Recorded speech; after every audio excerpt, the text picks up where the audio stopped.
Bom, pessoal, vamos trabalhar agora com a estrutura da redação na parte do quê?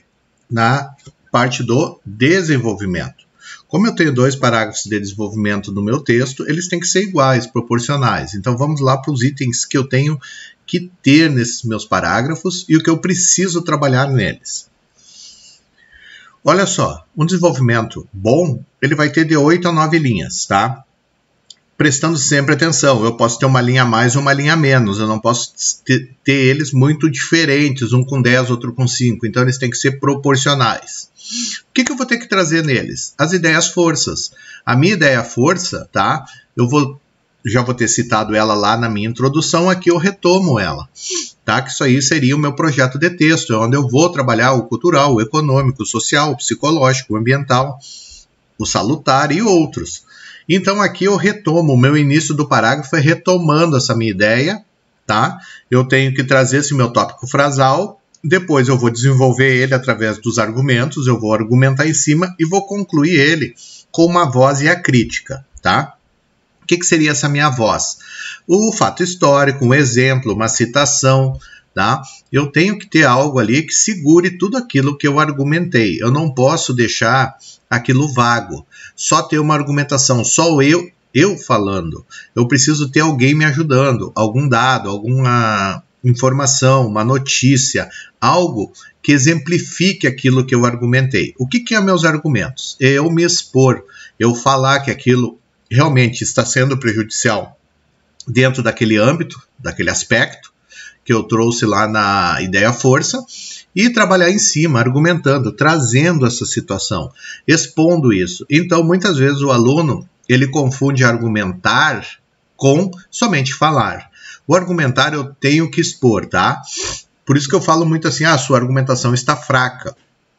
Então, ele só está expondo, tá? Só está falando. Então, essa dificuldade aí que o aluno tem que, vamos dizer assim, tirar da sua redação.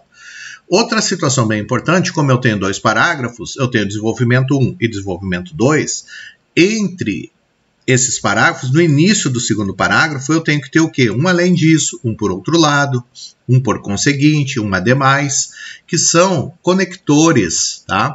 E esses conectores se fazem importante dentro do texto. Por quê? O corretor ele vai procurar esses conectores para mim ter coesão e coerência no que eu estou falando. Então, eu preciso trazer essa situação. Se eu não trouxer, vai dar problema. Outra situação bem importante dos argumentos, tá?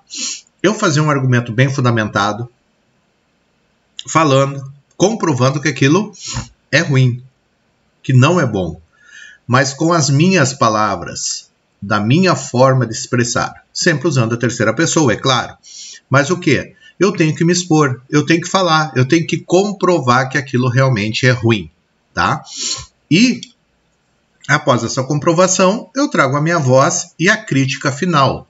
É imprescindível que o Estado tome atitudes, é imprescindível que a população mude tal situação. Eu tenho que ter essa crítica lá no meu final do meu desenvolvimento.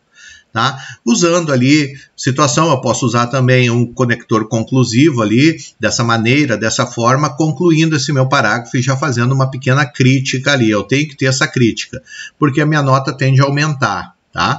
Claro, nunca esquecendo, a solução vai ser dada lá na conclusão, que nós vamos ver na próxima aula.